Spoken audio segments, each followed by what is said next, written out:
In the beginning, God created heaven and earth. The first words of the Bible. Clearly not a scientific statement, and never intended as one. But as a symbolic statement, it's not so far wrong, because the appearance of civilized man does seem to have taken place with the suddenness of a sunrise.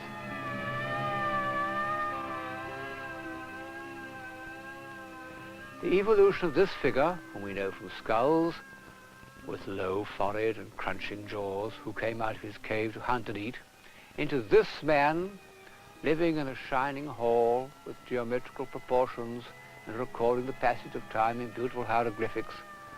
This process, which by evolutionary standards should have taken millions of years, seems to have taken only a few hundred. Where did it happen? Historians give contradictory answers, as one archaeological discovery cancels out the other. But from ancient times, people have believed that it happened in Egypt. When did it happen? There we can give a clearer answer, because most people believe that civilization first appeared about 5,000 years ago, both in the Nile Valley and in Mesopotamia. The cities of Mesopotamia rose and fell, but Egypt remained a social unit for almost 3,000 years. How did it happen? Well, I've come out here to describe some of the stages in this almost incredible event. What happened in the beginning?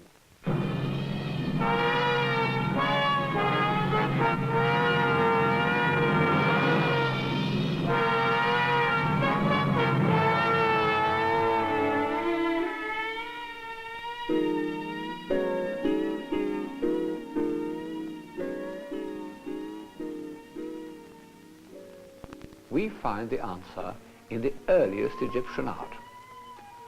From about the year 2800 BC, it reveals nearly all the qualities that we value in civilization. A sense of beauty and of the dignity of man. A well-organized government run by responsible men. A belief that man could be inspired by the gods.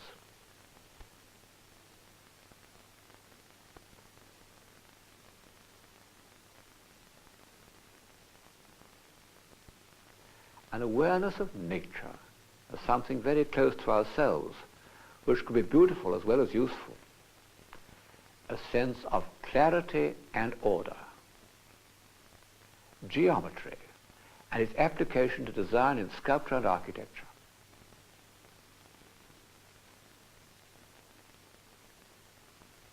All these qualities appear in Egypt 1,000 years before they appear anywhere else.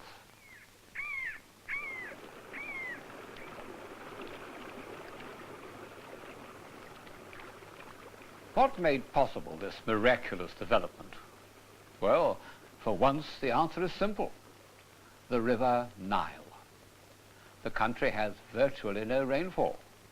The greater part is desert, but the heavy rains in distant Ethiopia caused the Nile to flood every summer. In the autumn, the floods receded and the land, flooded with absolute regularity, was extremely fertile. It and it alone supported life. It was Egypt. All around stretched the barren desert. Pouring northwards over the cataracts of the Nubian hills, the Nile floods brought with them silt, a rich deposit of fresh earth which was left behind every year when the floods went down. The Greek historian Herodotus rightly said, Egypt was the gift of the Nile.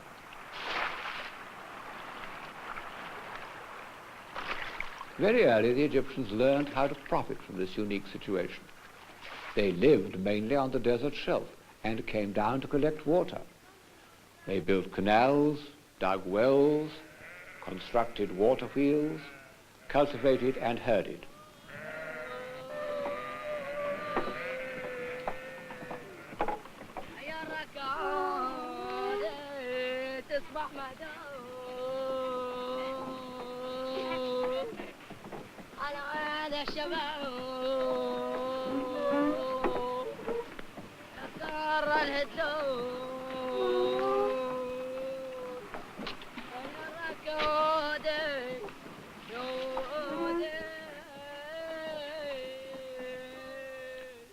Living in a climate of almost unvarying good weather, dependent on a regular and, as they supposed, God-given natural event, they became adept at its conservation and, in consequence, intensely conservative. The Nile ran from south to north, so that the sun made a complete arc over it. The sun rose in the east, and it was on the east bank that they built their cities. It died in the west, and it was on the west bank that they buried their dead. Light, the sun, water were life. Darkness and the desert were death. They worshipped the sun under various titles. They thought that it died every night and was reborn. They believed in the immortality of the soul and the resurrection of the body.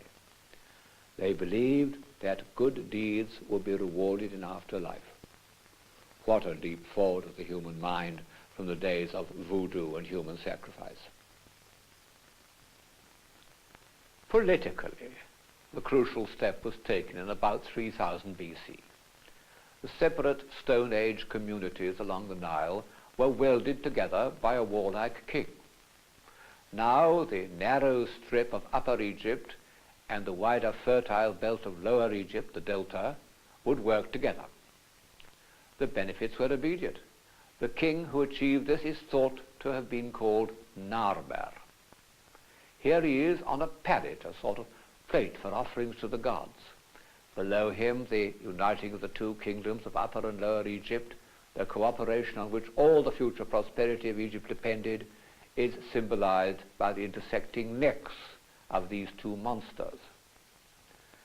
This side is still rather voodooish, but the other side, depicting King Narmer, is clear and orderly, and already shows some of the characteristics of Egyptian art, especially the way in which the heads are turned in profile and the chests are frontal.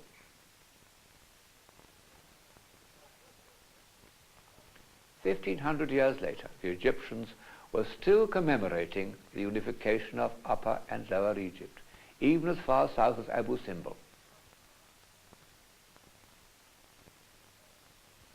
The figures representing the two regions are binding together the lungs, the organs vital for life, and rightly so. Whenever the unity was threatened by the breakdown of central government, Egypt suffered. No transport, no building, no productive human life was possible without the Nile, and it has remained the center of life for the Egyptian peasant.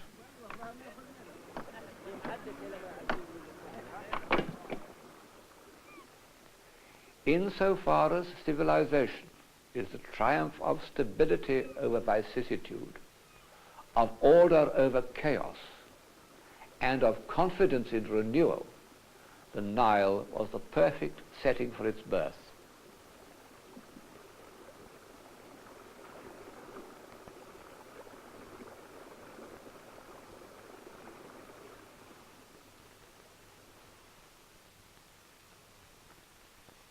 Soon after 3000 BC, a new capital was established near the junction of Upper and Lower Egypt. We refer to it by its Greek name, Memphis.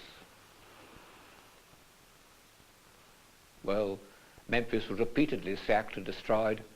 Nothing to be seen now but palm trees.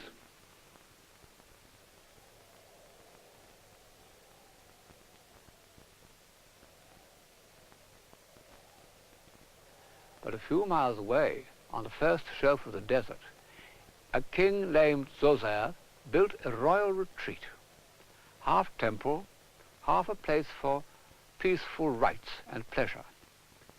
And in the middle of it, he built as his tomb the earliest pyramid.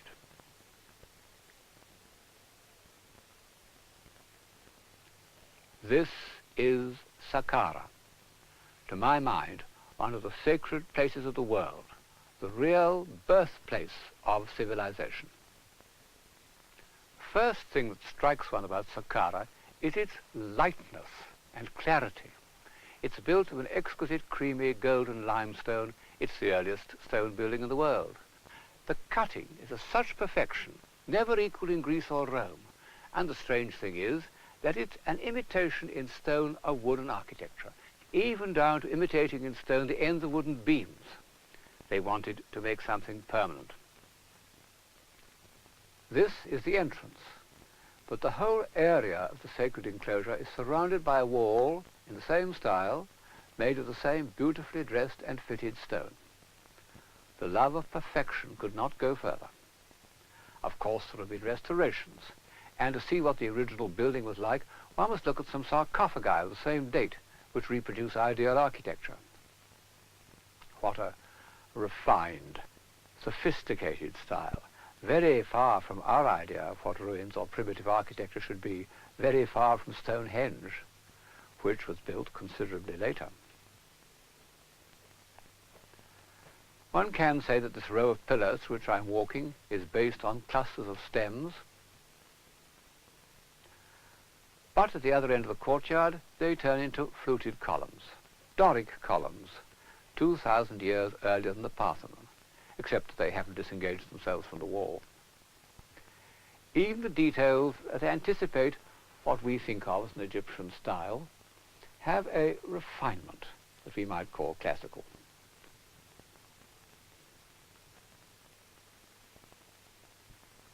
The oddest buildings of all are those that run along the north side of the court in which sacred festivals were held.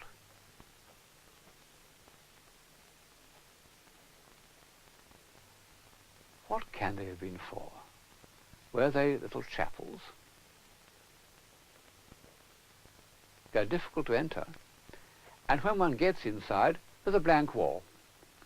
But they have fluted columns of the utmost elegance, which lead up to capitals with holes for flagstaffs. One is completely baffled by the extreme sophistication and the incalculable purpose of this exquisite architecture. Combination of measuring mind and responsive hand cannot go further. The date, 2770 BC. Only a little of the precious outer covering of hewn stone remains on the pyramid, and the inner core is crumbled, so that it does look more barbaric. It's the earliest pyramid. Before that time, men have been buried in relatively modest tombs, and why King Zoser wanted to raise a pyramid of solid stone, we simply don't know. Deep underground in a tunnel nearby, there is a relief of King Zoser running a ritual race, a pose that was to survive all the way through Egyptian art for 3,000 years. Only it was more usually associated with victory than with religious ecstasy. In prehistoric times, kings had run an annual course to prove their continuing energy to rule, and this test may have survived as a ceremony. It has a glorious energy and elasticity. These people had a long run ahead of them.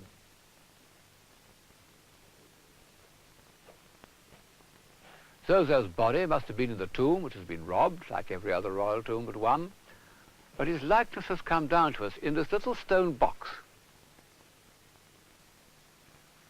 Battered but grandiose. The man who dominates Saqqara is not King Zoser, but a mysterious, haunting character named Imhotep. According to Egyptian legend, he was a sort of Prometheus, the first student of medicine, the first student of geometry, the first architect. Well, a fairly evolved architecture of brick and wattle did exist before his time. We can still see what it must have been like in contemporary dwellings very close to here. But Imhotep may have been, no, must have been, the first man to build in stone. No doubt he was a pioneer, and a universal man of almost legendary stature, a sort of Egyptian Leonardo da Vinci. He was buried at Saqqara, and recent excavators have found some posthumous likenesses of him. It's just conceivable that they may find his tomb. It should then become a place of pilgrimage for the whole civilized human race. It's in other tombs around Saqqara that almost all the finest works of art of the Old Kingdom have been found.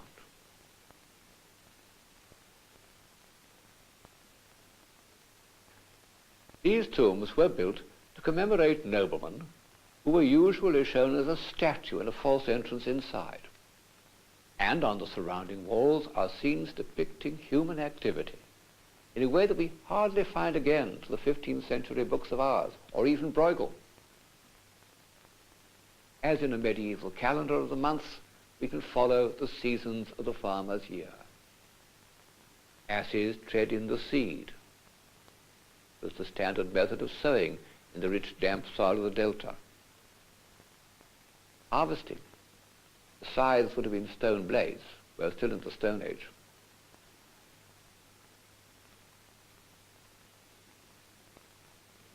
The crop is loaded into rope baskets.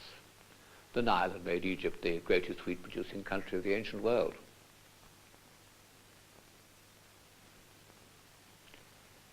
The other source of natural wealth was gold. It was mined in the eastern desert and was one of the first metals to be worked. Here are artisans blowing down hollow reeds to keep the charcoal furnace at the right temperature for smelting the gold. The craftsmen who worked on the gold collars and jeweled headdresses were chosen for their grotesque size, either very tall or dwarfish, so that if they tried to steal or run away, they could easily be identified. These reliefs are also full of vitality. On a Nile boat, the boatmen were obviously as rowdy as Thames bargees. With what energy and zest the artist has portrayed this local brawl.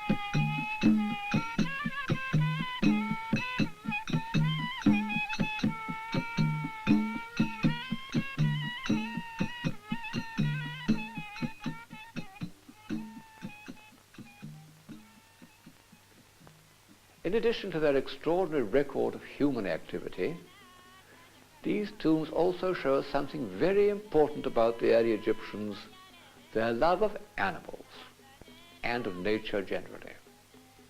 They show all the stages of animal husbandry. A bearded farmer helps in the birth of a calf.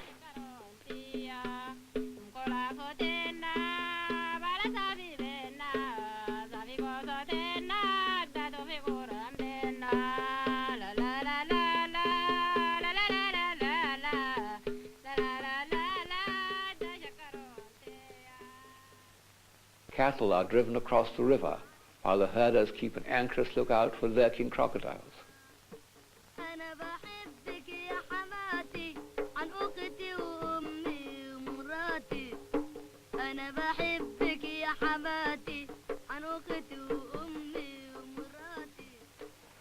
Among the tall reeds of the swamps, a small boy fishes, oblivious of the drama of the hippopotamus hunt at the other end of the boat.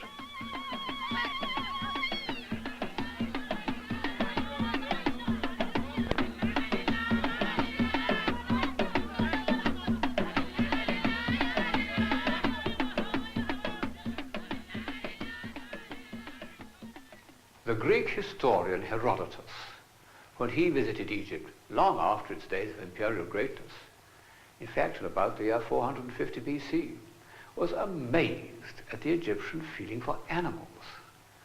They didn't seem to think of them as a separate species to men. Very shocking to a Greek.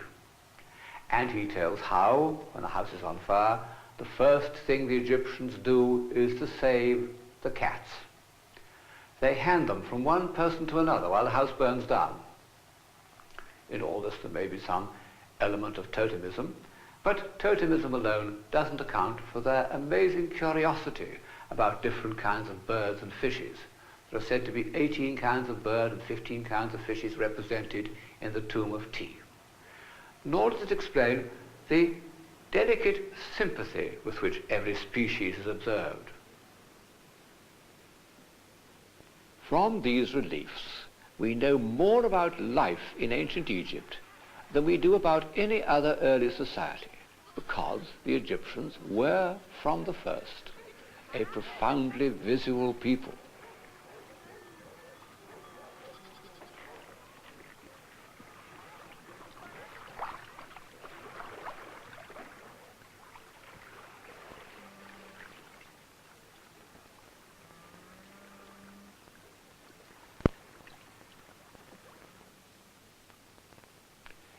In Egypt, one is tempted to paraphrase the opening words of St. John's Gospel and say, "In the beginning was the image, and the image was with God, and the image was God."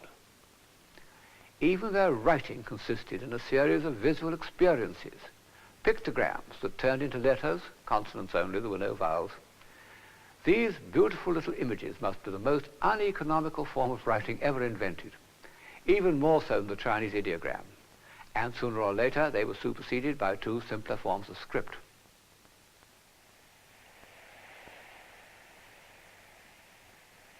Very early they came to be recorded on another Egyptian invention, papyrus. The papyrus plant grew all along the Nile in ancient times. Its tough stems are often 10 feet in height. The Egyptians cut them into strips like this, soaked them, dried them, and simply pressed them together in a crisscross pattern. No other adhesive was used. One can see the crisscrossing of the strips if one holds up a piece of papyrus to the light. There it is. The result was an extremely tough and durable form of writing material. Much of it has survived. Here's an example. Papyrus was used all over the Mediterranean world for more than 2,000 years until the Chinese invention of paper superseded it. The Egyptians continued to use the carved hieroglyphs for all ceremonial inscriptions. And, like Chinese calligraphy, they are a beautiful form of decoration. Only, unlike Chinese calligraphy, they are always the same. And they don't allow for individual expression. Because their script consisted of stereotyped images, the Egyptians could not achieve verbal abstraction. So they never created a philosophy in the Greek sense of the word. They could not speculate on the meaning of words. But one can't say that they were unable to form concepts, because all their visual experience was subjected to strict underlying form and geometrical schemes.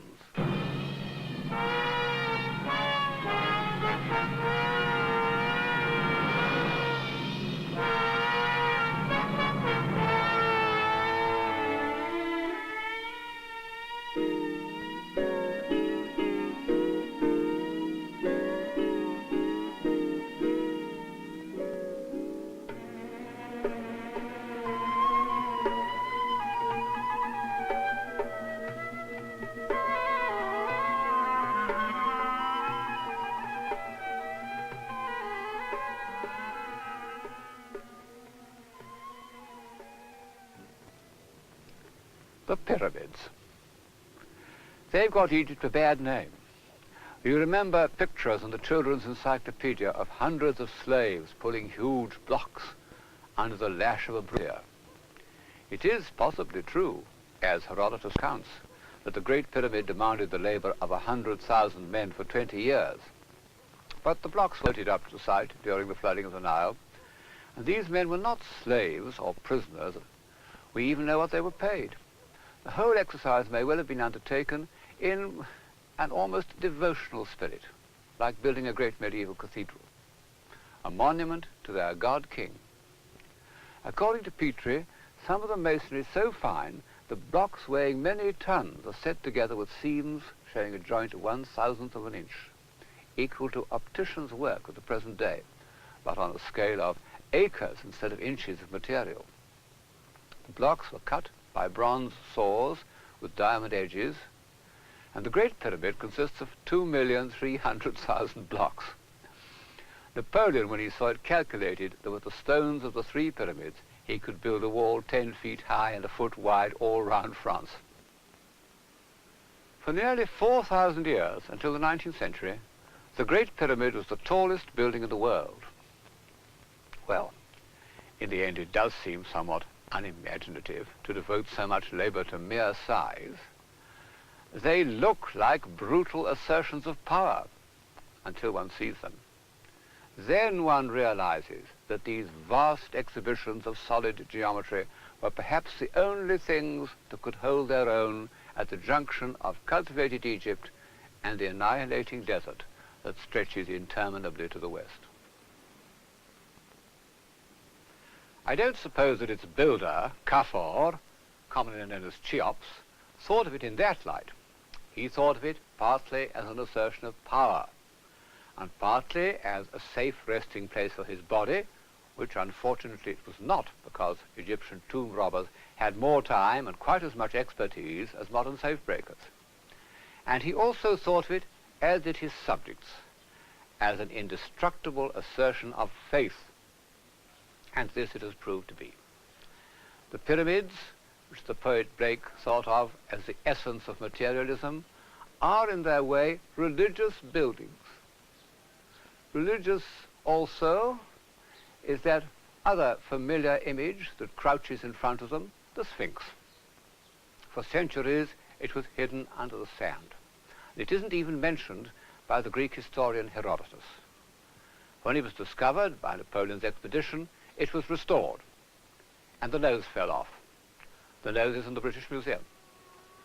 Subsequent restorations have made things worse. It's a god and not a pharaoh, but which god we do not know.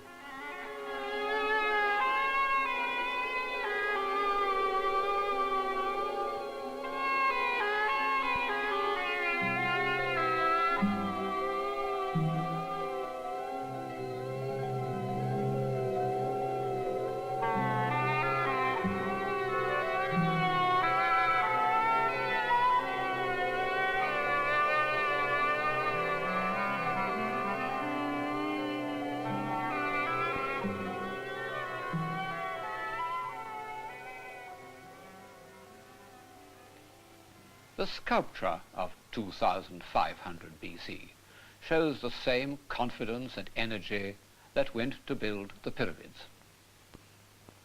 When I look at small children hopping and bouncing, I think, that's got to last them 70 years. The energy of the old kingdom lasted 700.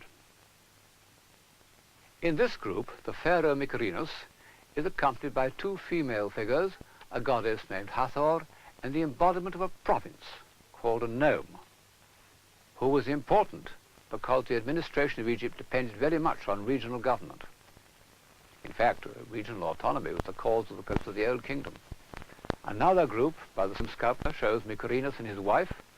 See, she is treated as his equal. The days when wives of the pharaohs were tiny figures at their feet are 1,000 years away.